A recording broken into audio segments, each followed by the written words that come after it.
Então, meus irmãos, nós estamos vindo aí de uma jornada de conhecer mais quem nós somos, conhecer mais quem Deus é, né? E nessa jornada, a primeira coisa que foi nos apresentado foi o Evangelho, né? Então, a importância do Evangelho para a nossa vida.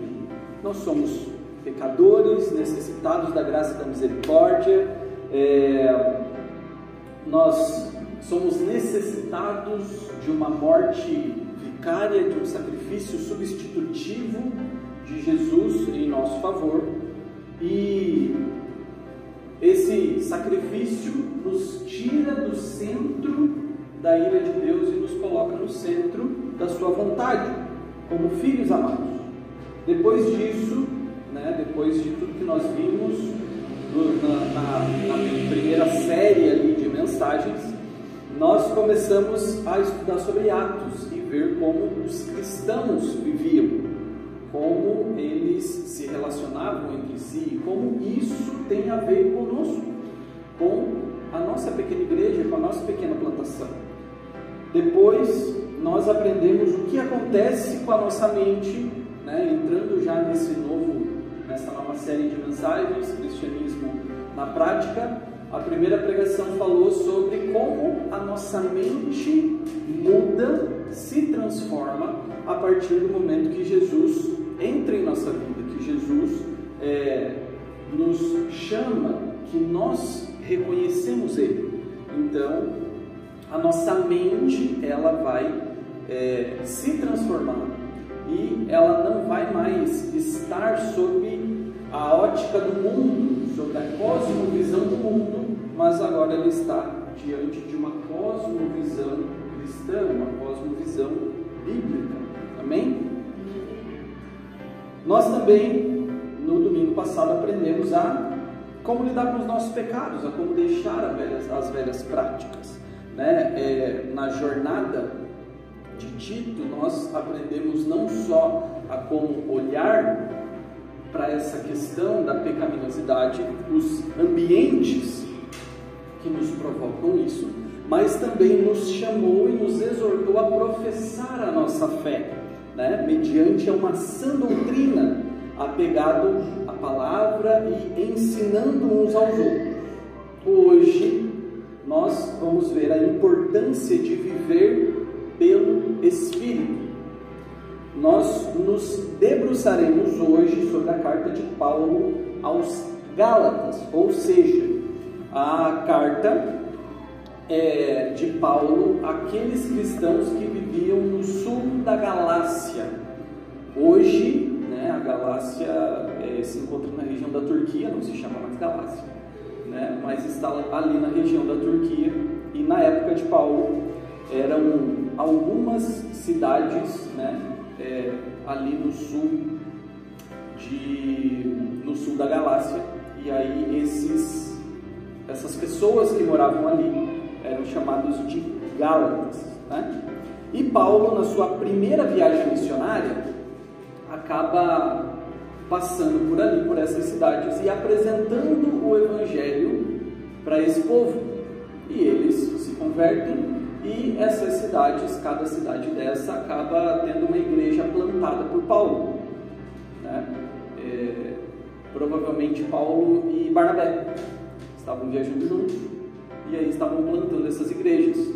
Mas logo que Paulo sai da região da Galácia, um grupo de missionários passa por ali e traz um evangelho diferente daquele que Paulo estava pregando. E os gálatas confusos acabam abraçando esse evangelho diferente, Esses missionários eram chamados de judaizantes. Eles acreditavam em Jesus como Messias, mas eles entendiam que a primazia da fé era a observância à lei. Então, eles acreditavam que Jesus era o Messias e que a morte de Jesus trouxe os gentios debaixo da lei judaica.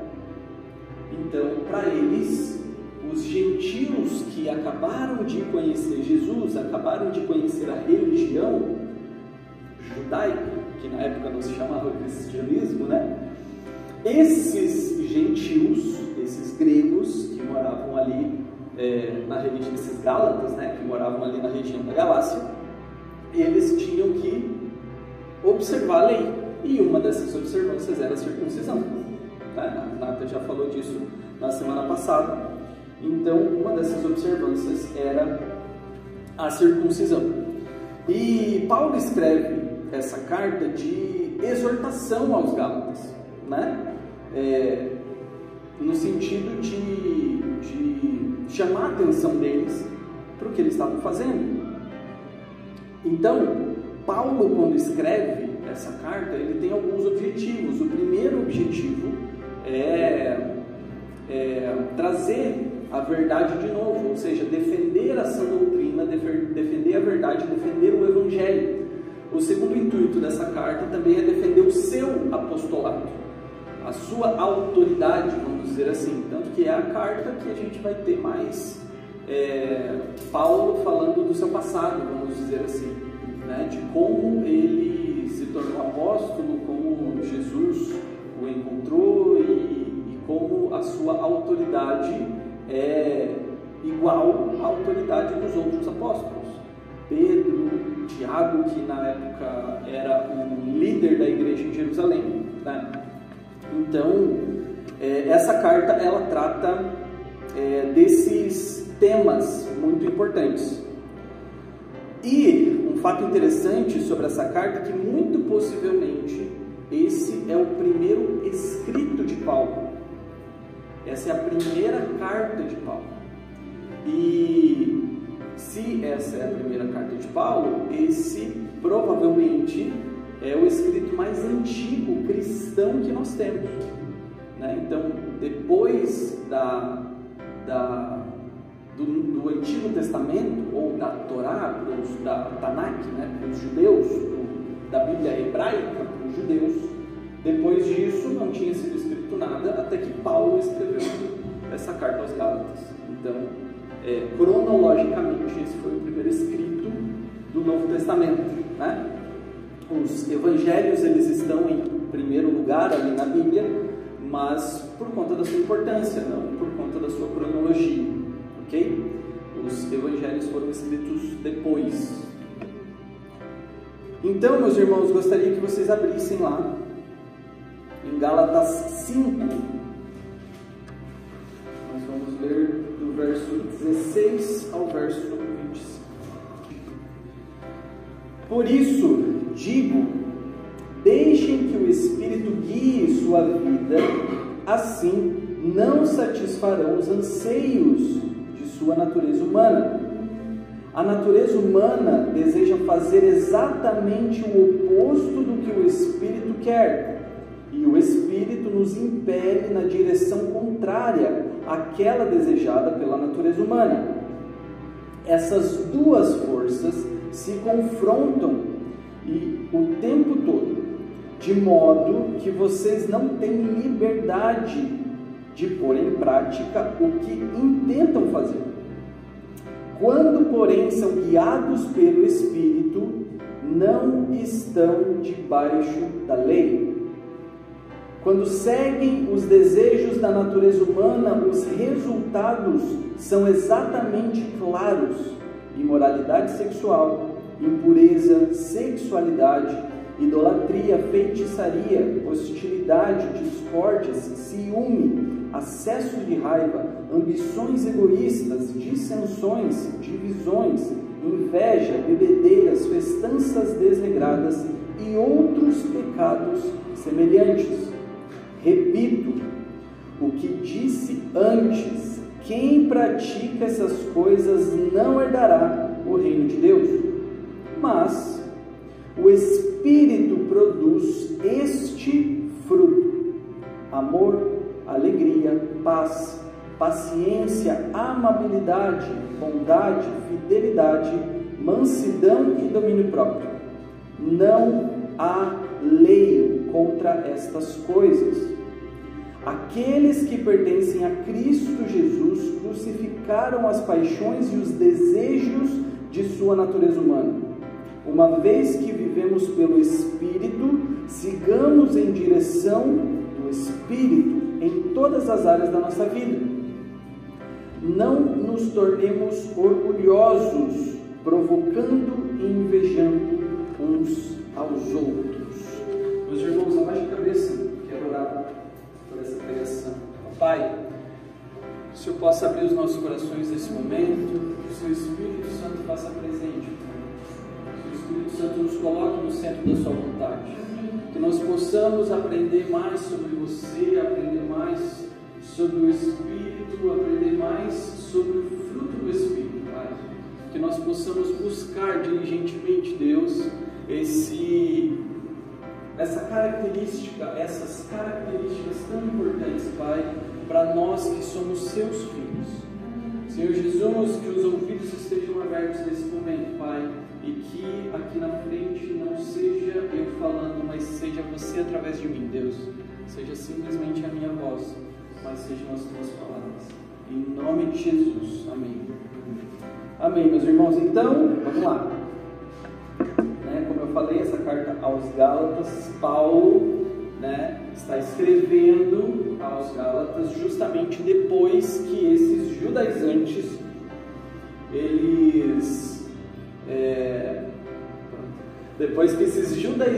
foram lá, chegaram lá e começaram a dizer que existia um evangelho novo, que o que Paulo tinha levado para eles não era tudo, que tinha mais alguma coisa.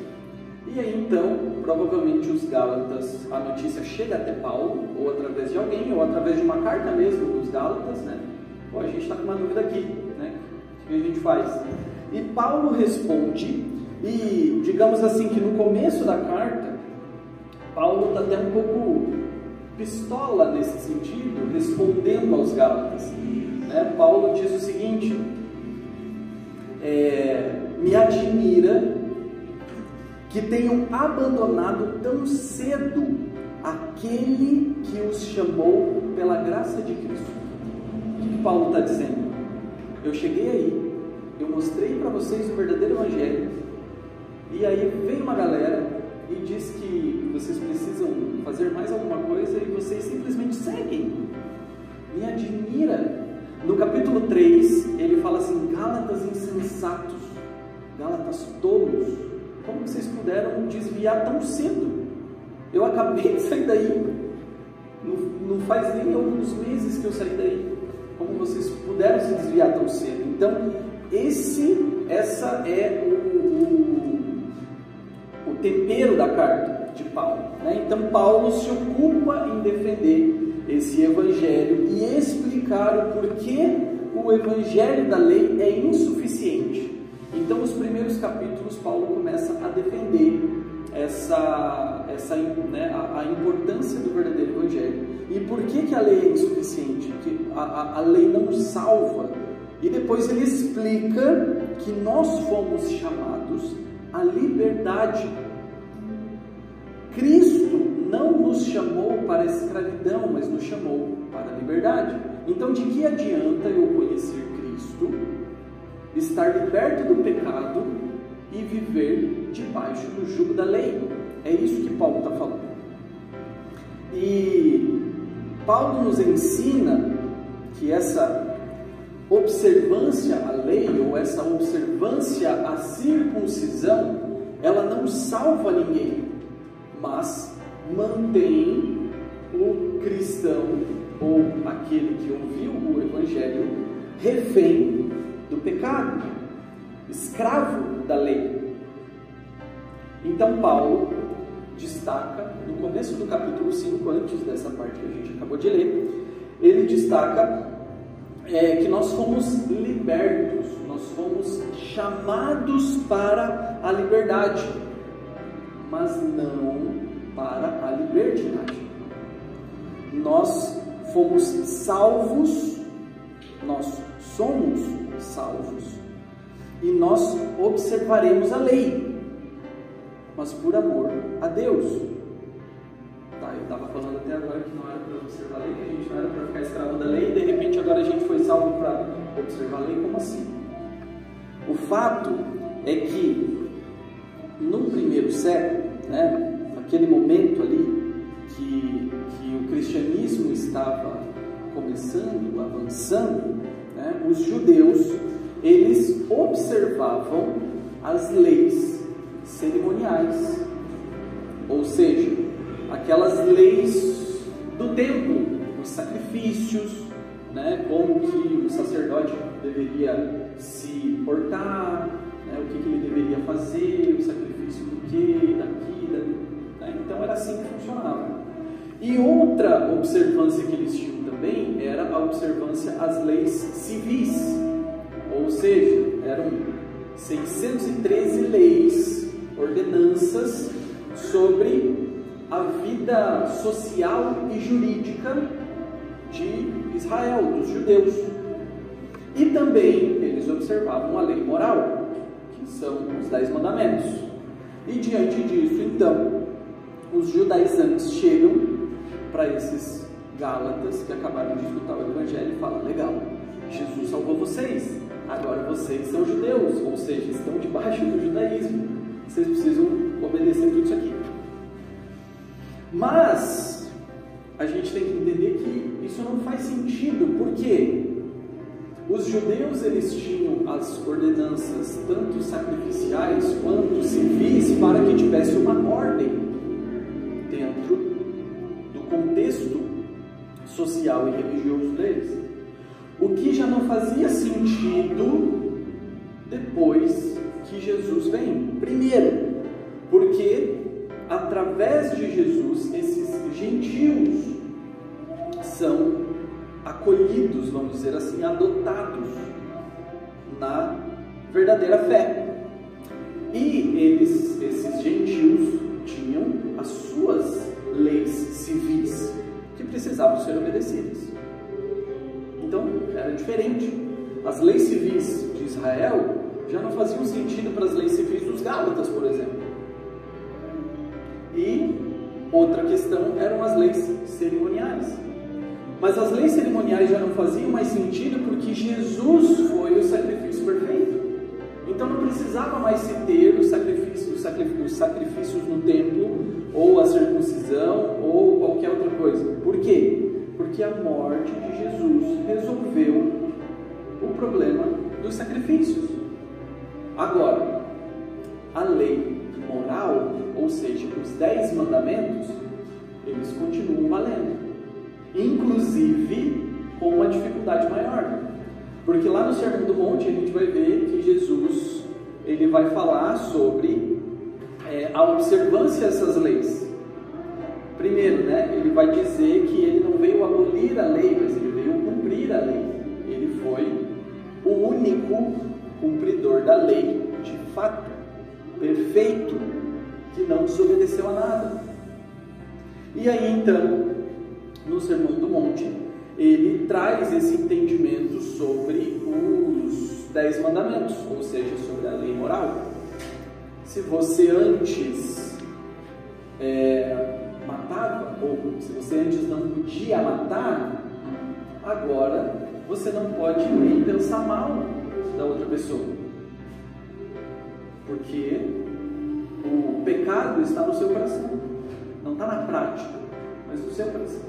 Se você antes não podia adulterar, agora você não pode nem olhar para outra mulher. Jesus sobe a régua. E Jesus ainda condensa os 10 mandamentos em 2 principais, vamos dizer assim, 2 mais importantes, que é: ame a Deus sobre todas as coisas e ao próximo como a ti mesmo. Então, quando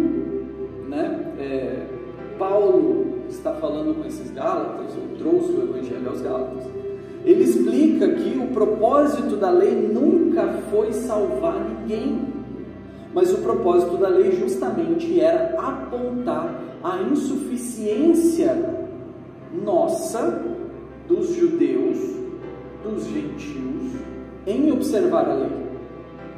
A lei, ela nunca teria o objetivo de salvar, porque ninguém conseguiu, a não ser Jesus, cumprir a lei. Então é isso que Paulo está falando. Então é nesse contexto que Paulo fala sobre a importância de viver pelo Espírito, a importância de ser guiado pelo Espírito, de viver para a liberdade e não para a libertinagem. E aí então nós começamos ali o texto de hoje, né? E a primeira coisa que eu queria trazer para vocês, então lá no verso 16, Paulo, depois de falar sobre a importância da liberdade, de não a libertinagem, Paulo começa a explicar então como a nossa mente funciona. E no verso 16, né, Paulo nos exorta para que vivamos guiados pelo Espírito. E se nós vivemos guiados pelo Espírito, de modo nenhum nós satisfaremos o desejo da carne. O que isso significa? Que a partir do momento que o Espírito Santo habita em nós e que nós vivemos guiados pelo Espírito, nós não vamos satisfazer o desejo da carne. Ok, a gente vai tropeçar em algum momento, a gente pode cair em algum momento, mas viveremos guiados pelo Espírito e, por consequência, não satisfaremos os desejos da carne. E Paulo apresenta a nós essa dualidade, carne e espírito, ou aqui na NVT, né, a natureza humana e o espírito. E ele nos explica que a carne e o espírito, eles estão guerreando dentro de nós, eles estão batalhando dentro de nós, com desejos distintos e contrários, né?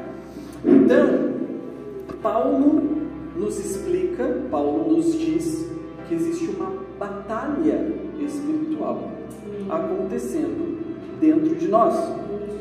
E ao contrário do que nós ouvimos, né, em alguns contextos neopentecostais, de que essa batalha acontece nas regiões celestiais com anjos e demônios batalhando com espada e tudo mais, não. Na verdade acontece dentro de nós, dentro da nossa mente. O que acontece? Existe sim uma batalha entre o bem e o mal, mas o mal está dentro de nós. E o Espírito Santo que habita em nós guerreia contra esse mal, para que a gente faça aquilo que o Espírito Santo nos guia a fazer. A natureza humana, ou a carne, vai nos levar a alguns resultados, enquanto o Espírito nos leva a características de um fruto. E Paulo diz que em nosso ser, esses dois desejos, né, eles batalham, e eu vejo essa cena como se nós fôssemos um cavalo domado, com rédea e sela, onde sempre vai ter alguém ali montado nos guiando, ou é a carne ou é o Espírito. E é diante disso que Paulo começa falando para eles, explicando essa dualidade e dizendo que aqueles que são guiados pelo Espírito, eles não deixam com que os desejos da carne tomem conta. E aí ele explica o que são esses resultados de viver pela carne, de viver pela natureza humana. Ele vai pontuar algumas coisas, né? Paulo vai dizer que os resultados, vai dizer os resultados daquele que vive debaixo da carne, que vive pela natureza humana. E ele cita uma lista de resultados. E essa lista, ela não é exaustiva, ou seja, ela não tem todos os pecados que alguém pode cometer vivendo pela carne. Tanto que no verso 21 Paulo vai falar e outras coisas semelhantes a essas. Então essa lista que Paulo cita não é exaustiva, ela não é completa. E é como se a gente estivesse escolhendo um menu, né? Acho que eu vou pecar isso, ou vou pecar isso aqui, ou vou pecar esse outro. E aí então Paulo dá essa lista e eu queria trazer o significado de cada ponto que Paulo traz dessa lista. E eu trouxe o significado através das palavras gregas mesmo, né? Através da concordância de Strong. E o primeiro resultado que Paulo vai nos trazer é a imoralidade sexual. E a imoralidade sexual, ela vem da raiz da palavra grega porneia, que significa relação sexual ilícita. Qualquer coisa que foge da naturalidade. Adultério, fornicação, homossexualidade, lesbianismo, relação sexual com animais, com coisas, com robôs, enfim. A segunda característica, ou melhor, o segundo resultado que Paulo traz é a impureza. E a impureza é no sentido moral, ou seja, a impureza proveniente de desejos sexuais, luxúria e vida devassa. Também é relacionada à sexualidade. E o terceiro resultado, sensualidade, ou seja, luxúria, não é sexualidade, né? Sensualidade. Ou seja, luxúria desenfreada, o excesso, né, a licenciosidade, lascívia e libertinagem. Então, esses três primeiros pontos, Paulo está sendo muito específico com relação à sexualidade. E aí depois ele traz o outro ponto, idolatria. Idolatria e adoração a falsos deuses. E mais do que um santo, mais do que um quadro, mais do que um Deus diferente, com um nome diferente, a idolatria, ela também diz respeito àquilo que nós colocamos no nosso coração, no lugar de Deus. Às vezes é um artista famoso, às vezes é um marido, às vezes é a esposa, às vezes é um casamento, às vezes é um amigo. Aquilo que a gente coloca no lugar de Deus dentro do nosso coração nos faz cometer idolatria. O outro resultado que Paulo traz é a feitiçaria, e a feitiçaria ela vem da palavra grega pharmakeia, que nós entendemos como o uso ou a administração de drogas, envenenamento ou algo nesse sentido, né? Tudo que nós usamos para fugir da realidade, tudo que nós usamos para nos tirar de algum desconforto, né? E é interessante porque quando a gente lê feitiçaria, a gente vai pensar em algo relacionado a religiões, né, africanas e tudo mais, mas não, aqui a palavra ela realmente nos mostra que é algo muito mais próximo do que a gente imagina. Outro resultado, a hostilidade, ou seja, a inimizade ou causa de inimizade, causar a inimizade, essa ação de romper um laço de amizade, vamos dizer assim, né? Isso é hostilidade. Discórdias, ou seja, contenda, disputa, discussão, pelo simples fato do prazer disso, né? Ciúme, rivalidade invejosa e contenciosa, acessos de raiva. E eu achei muito bom isso, porque diz assim, ó, paixão, a mesma raiz da palavra para paixão, raiva, fúria, ira que ferve de forma imediata e logo se acalma outra vez. Veja só. E aqui ele dá até um exemplo, né, muito muito interessante, ele vai falar que é o vinho que excita, ou seja, que enlouquece o beberrão ou o destrói pela sua força. Esse acesso de raiva, ele pode até começar por uma boa coisa, por um bom motivo, assim como a comemoração com o vinho, até o momento que ele vira algo destrutivo. Outro resultado, ambições egoístas, ou seja, um desejo de colocar-se acima. Não é uma ambição no sentido de provocar um bem para outra pessoa. Eu quero ganhar mais porque eu quero que a minha esposa fique mais tranquila em casa e não seja tão estressada no trabalho. Isso é uma ambição legal. Agora, não, eu quero ganhar mais porque eu quero ter poder e eu quero alcançar tal coisa. Ambições egoístas. Dissensões é basicamente divisões, mas aí ele fala divisões depois. E aí a gente vai entender que essas divisões é diferente, porque essas divisões elas são originadas da diversidade de opiniões e objetivos. Então nós, como crentes, nós temos que cuidar com isso, porque essas divisões podem ser causadas por nós a partir do momento que a gente entende que a gente é cristão e o outro não é, e a gente vira as costas para o outro. E, na verdade, ele também precisa de Jesus. Inveja, bebedeira, embriaguez, ou, mais fundo ainda, embriaguez com farra, com orgia, festas desregradas.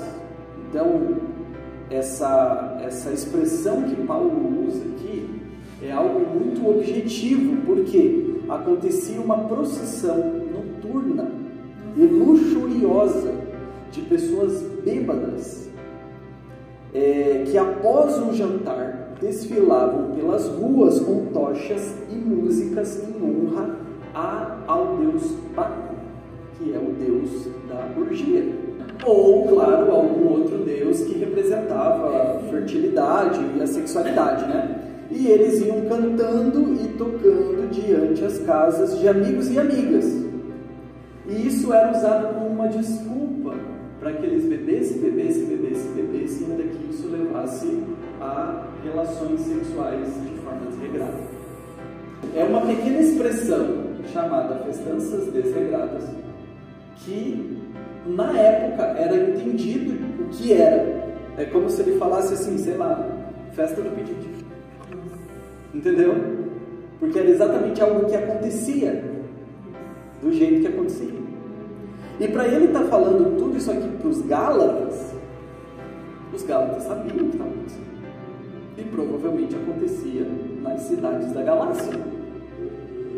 E Paulo está dizendo: meus irmãos, vocês que conhecem Jesus, vocês não precisam de outro evangelho. Vocês precisam reconhecer que quem conhece Jesus verdadeiramente não tem essas características, não tem estes resultados. É isso que Paulo está falando.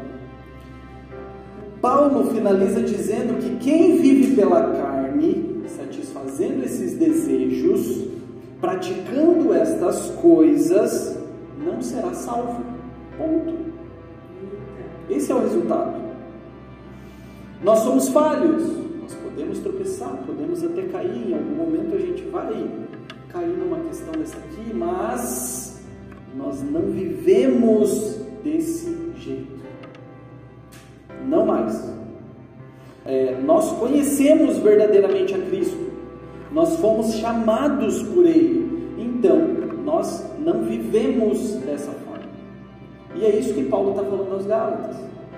Vocês estão tão preocupados com a circuncisão, com a observância à lei, com um monte de coisa, mas cara, presta atenção. A diferença de quem conhece Jesus para quem não conhece é que quem não conhece pratica isso aqui. E provavelmente tem muitos circuncidados que praticam isso aqui. Em algum momento da carta, Paulo até fala, eles estão indo aí pregar circuncisão para vocês, mas antes eles fossem castrados, para que não tivesse mais descendência. Olha o peso. Paulo defendendo o evangelho. E aí então Paulo continua, no verso 22 e 23, Paulo, ele dá outra lista, porém, essa lista agora é exaustiva, ou seja, ela é completa. Se antes os resultados da carne nós escolhíamos como se fosse um cardápio, eu vou invejar hoje. Hoje eu vou para a festa do pedido. As características do fruto não tem não tem como você escolher o que você quer. Por quê? Quando Paulo vai falar dos resultados da carne, ele fala no plural, os resultados. E quando ele vai falar do que acontece quando vive com o Espírito, no singular, é o fruto. É o fruto. Então, enquanto pela carne você vive os resultados, pelo Espírito você tem o fruto. E o fruto é no singular. Então você tem todas as características desse fruto a partir do momento que você vive pelo Espírito. E se nós reconhecemos Jesus e Jesus nos encontrou, nós temos o Espírito Santo em nós. Vocês concordam comigo? E se nós temos o Espírito Santo em nós, o seu fruto, o fruto do Espírito, faz parte desse pacote. Ele já vem baixado junto com uma extensão. Entendeu? Já está ali. E quais são essas características? Primeira delas, o amor. E esse amor é o amor ágape, o amor divino. E ele está aqui em primeiro lugar porque sim é o mais importante. Ele é o mesmo amor, essa ação de escolher amar.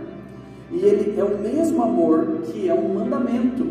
Amar a Deus sobre todas as coisas e amar ao próximo como a ti mesmo. O mesmo amor que Deus diz, ame seus inimigos. O mesmo amor que é um dom espiritual. Quando Paulo vai dar uma lista dos dons espirituais, falar em línguas, ou profetizar, ou não sei o que, ou vai fazer isso, ou vai fazer aquilo. Mas existem 3 dons importantes: fé, esperança e amor. E o mais importante desses é o amor. Então, além do amor ser um mandamento, o amor ele é um dom espiritual, o mais importante segundo Paulo. E se é segundo Paulo, está na Bíblia, é segundo Deus também.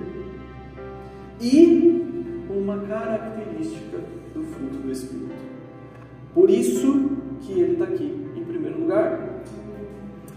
Outra característica, alegria. E a alegria é a consciência da graça e da misericórdia divina.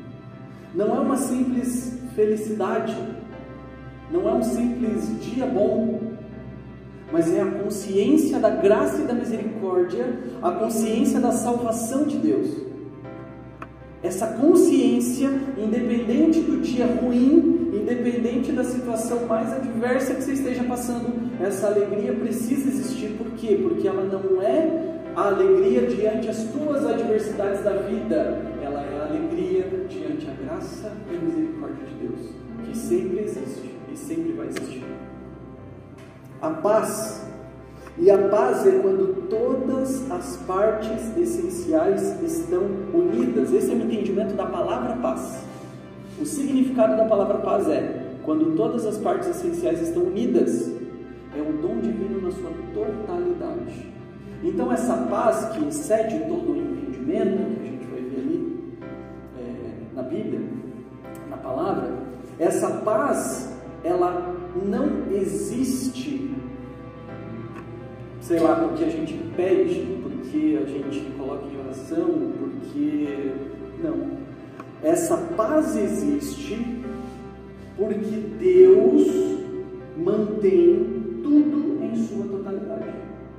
esse simples fato de Deus ser Deus, de Deus não ser metade, de Deus não fazer as coisas pela metade, esse simples fato de Deus ser suficiente precisa nos causar, e segundo a palavra de Deus, que diz que isto é uma característica do fruto do Espírito, a paz existe dentro de nós. Ponto. Pelo simples fato de que Deus é um ser em sua totalidade. Paciência. E a paciência, ela tem alguns significados ou entendimentos da raiz dessa palavra, como longa paixão, paciência, longa paixão, ou seja, esperar tempo suficiente antes de expressar a raiva. Isso evita o uso prematuro da força em forma de retribuição que surge da raiva imprópria, ou seja, uma reação pessoal. A paciência é uma longa paixão. Por que é uma longa paixão? Porque a paciência, ela precisa durar tempo suficiente até a raiva passar. Por quê? Porque isso evita o uso prematuro da força. E essa força é a força de retribuição. O que é a força de retribuição? Quando uma pessoa te tira a paciência e você reage. Então a paciência é justamente para você não reagir, não retribuir aquilo que a pessoa está fazendo com você. Isso é paciência. E olha só que interessante. A paciência é uma característica do fruto do Espírito. Ou seja, eu preciso orar para Deus me dar mais paciência. Não, a paciência está aqui. A gente precisa praticar. A paciência está dentro de cada um de nós.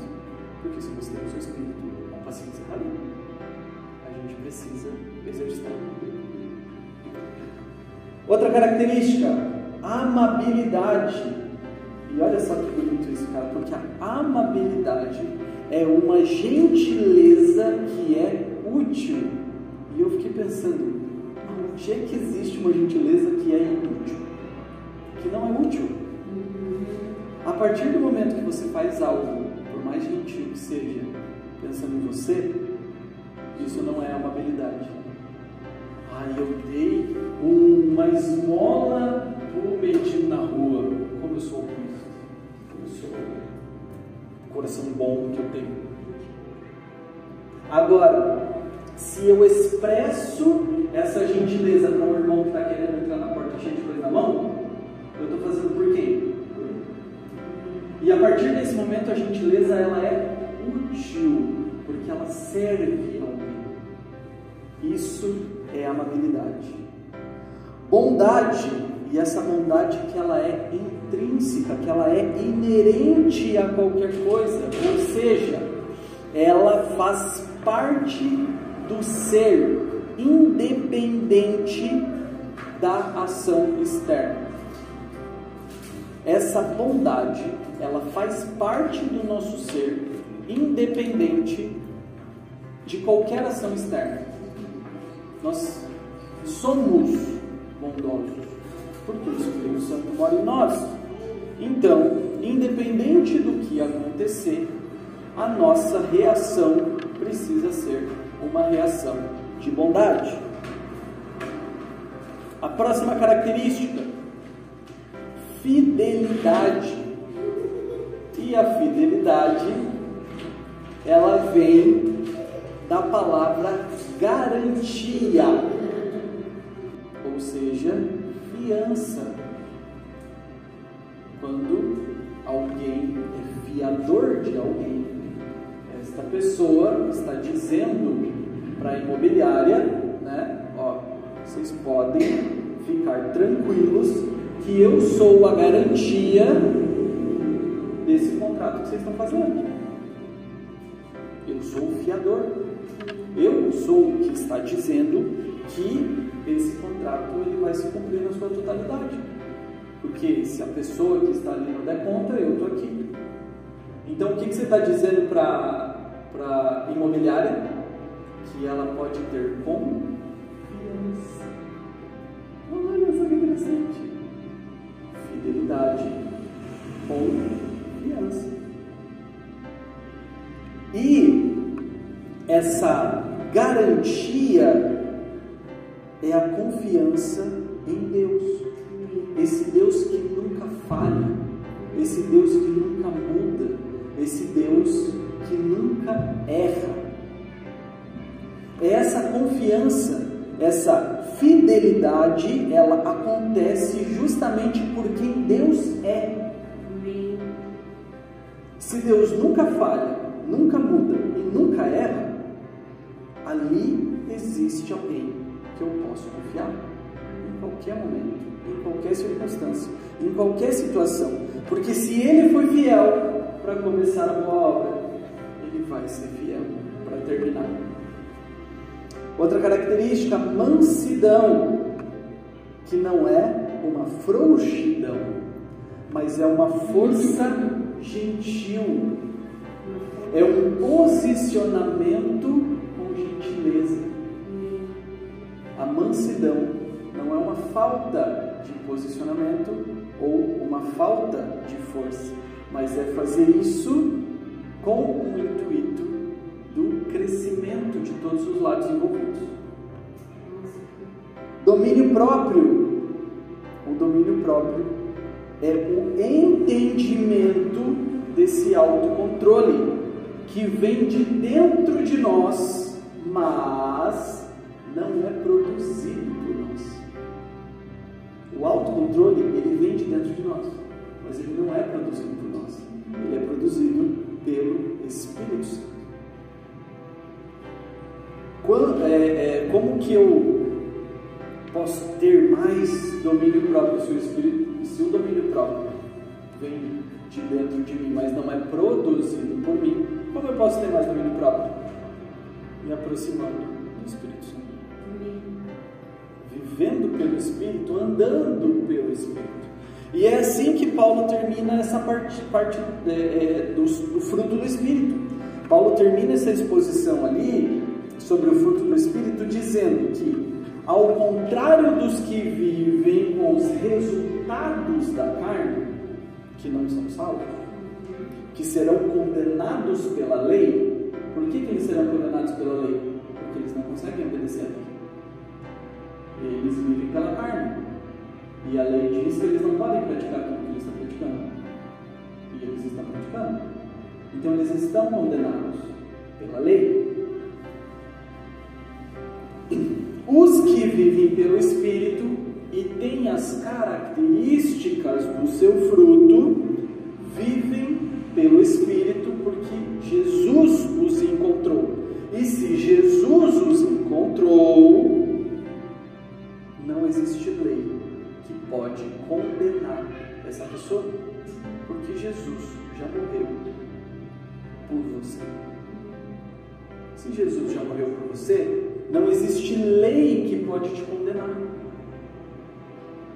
Porque você é bom? Não, porque Jesus te encontrou. E porque você tem esses frutos. Paulo não está falando. Se você tem esse fruto, não há lei que possa te condenar. Por quê? Porque Jesus te encontrou, o Espírito Santo mora dentro de você. Porque você está fazendo a frutificação. A lei não tem poder sobre você, porque você está praticando as características do fruto? Não. A lei não tem poder sobre você, porque Jesus te encontrou também. E depois o Espírito Santo habitou em você, e depois você produziu o fruto. Ok? Continuando. Verso 24. Finalizando, partindo para o final.